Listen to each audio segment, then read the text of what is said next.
Mesdames et messieurs, bonjour. On commence à en parler un peu partout, mais personnellement cela fait depuis 2 ans que je m'y intéresse fortement. Si vous vous reconnaissez dans les caractéristiques qui ont été présentées en introduction, alors vous êtes peut-être HPI. Attention, il n'est pas indispensable que toutes les caractéristiques soient remplies. Mais si vous vous reconnaissez dans une bonne partie des critères, alors cette vidéo vous est directement adressée. On appelle également les HPI des surdoués. Surdoué, c'est un grand mot, hein. Ce n'est pas parce que l'on possède des facilités dans certains domaines que l'on est bon à tout. On verra également que nombre de hauts potentiels ont du mal à exprimer cette surdouance. Donc ce terme est un peu galvaudé. L'objectif de cette vidéo est de présenter le profil HPI de la manière la plus simple et la plus compréhensible possible. Le tout en gardant un point de vue positif. Bienvenue dans Vulgaris, l'émission de vulgarisation du savoir.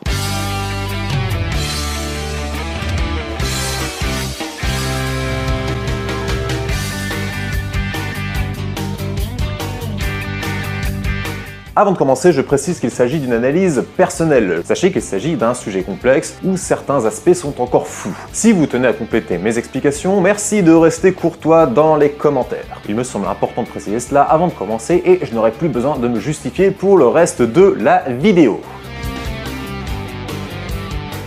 Tout d'abord, je vais vous donner quelques exemples de HPI tirés de la culture populaire. Évidemment, toutes ces représentations sont fictives. Les traits sont grossis et amplifiés afin de créer des personnages, parfois caricaturaux. L'un des premiers et des plus célèbres est sans doute Sherlock Holmes. On ne présente plus ce détective doté d'une capacité de déduction incroyable et à la personnalité, disons, bien trempée pour rester poli. En effet, Sherlock Holmes est très intelligent mais se montre souvent condescendant envers le docteur Watson ou envers ceux qui l'entourent. Il est également très volatile, il change souvent d'habit et de coiffure, il a 50 idées qui lui traversent l'esprit à la minute, il ne tient pas en place, il consomme régulièrement des drogues, se justifie bruyamment selon son propre code déontologique. Il est incapable de s'insérer dans la société et reste un éternel célibataire. Il analyse tout et tout le monde et détecte les moindres défauts. Il s'ennuie, il déprime et fait n'importe quoi dès qu'il n'a pas d'affaires à résoudre. Bref, c'est le stéréotype du HPI. Et ce n'est pas le seul. On peut également citer le Dr House, qui reprend exactement la même conduite. Nous avons également Patrick Jane de Mentalist. Il y a également les geeks de Big Bang Theory. Ils sont tous plus ou moins HPI, et Sheldon a la particularité d'être également autiste Asperger. Par exemple, le fait qu'il n'aime pas le contact physique et d'être accroché mordicus à sa routine. Ou encore l'héroïne de HPI, la série produite par TF1. C'est marrant parce que ça fait des années que TF1 exploite le même filon pour ces séries, et ils se sont enfin décidés à lâcher le terme scientifique. D'ailleurs, je me demande comment ça s'est passé au département marketing lorsqu'ils ont voulu créer les personnages. Ouais les gars, aujourd'hui brainstorming. Comment est-ce qu'on va appeler notre prochaine série où on va mettre en scène un flic avec un surdoué? Des idées? Non? Ouais, bah j'ai plus d'idées moi. Hein. Je sais pas, sinon on prend directement le terme HPI.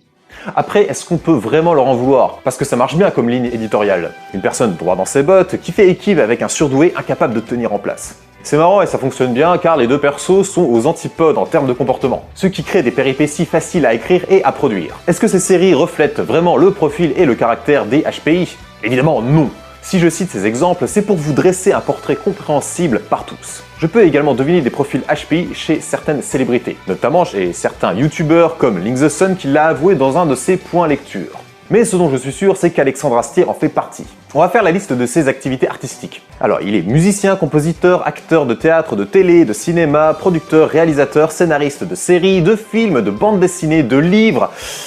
Et il suffit de l'écouter parler pour sentir sa passion se diffuser et imprégner ceux qui l'écoutent. D'ailleurs, Kaamelott représente selon moi la vision d'une personne HPI face à l'absurdité du monde qui l'entoure. L'incohérence des lois et des normes, les mentalités des autres qui ne parviennent pas à suivre un raisonnement, même si celui-ci nous paraît évident.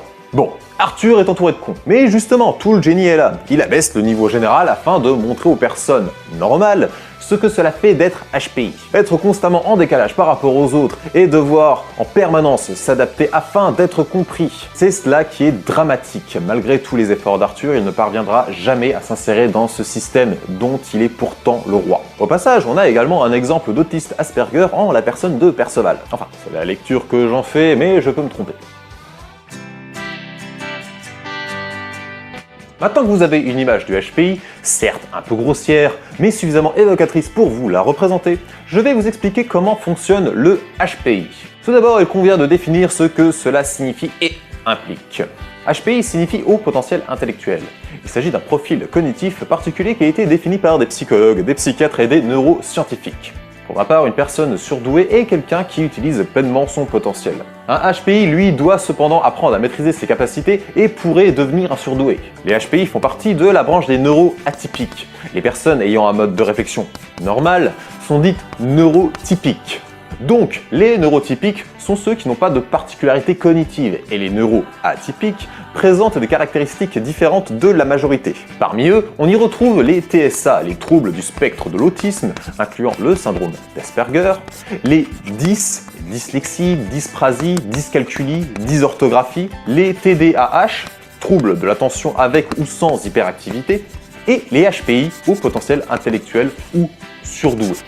Certains professionnels vont également inclure l'hypersensibilité, la bipolarité et certains TOC. Sachez que les neuroatypiques concerneraient environ 20% de la population mondiale. Les avis divergent car certains profils ne sont pas considérés comme des handicaps et ou sont difficiles à diagnostiquer. Tout d'abord, on ne guérit pas d'un HPI parce que c'est pas une maladie, ce n'est pas un handicap.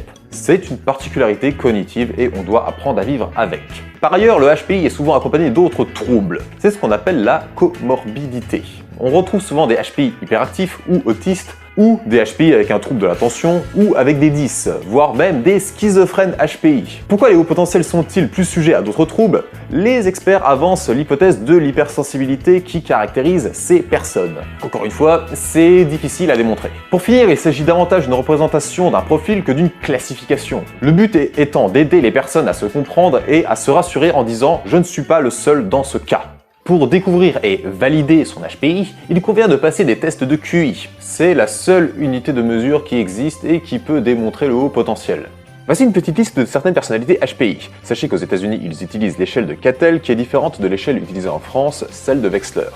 Info complémentaire, un HPI est décelé à partir de 130 de QI, ou à un nombre légèrement inférieur. Selon l'échelle que l'on utilise en France, Quentin Tarantino a 138, Ashton Kutcher a 138, Rowan Atkinson 146, Cindy Crawford 140, Alicia Keys 134, Lisa Kudrow 134, Sharon Stone 134, Kate Beckinsale 132, Matt Damon 138, David Duchovny 129, et vu que vous allez me demander dans les commentaires, et même si je ne suis pas une célébrité, j'ai 130. Je ne vais pas plus développer l'aspect des tests du QI car cela mériterait une vidéo à part entière. Une vidéo que je réaliserai peut-être par la suite si celle-ci reçoit de bonnes critiques et rencontre du succès. Vous pouvez donc mettre un like et laisser un commentaire pour aider. C'était la première émission de Vulgaris et j'espère que cela vous a aidé ou bien vous a permis d'apprendre quelques trucs. Ce qu'il y a de bien avec le savoir, c'est qu'on a besoin de plus d'une vie pour tout apprendre. Donc j'ai largement de quoi alimenter cette chaîne. Je vous remercie d'avoir regardé cette vidéo et vous encourage à vous abonner à la chaîne. N'hésitez pas à partager vos témoignages en commentaire ou à compléter ce que j'ai dit. Allez, à la prochaine pour plus de vidéos sur la chaîne. Salut à tous.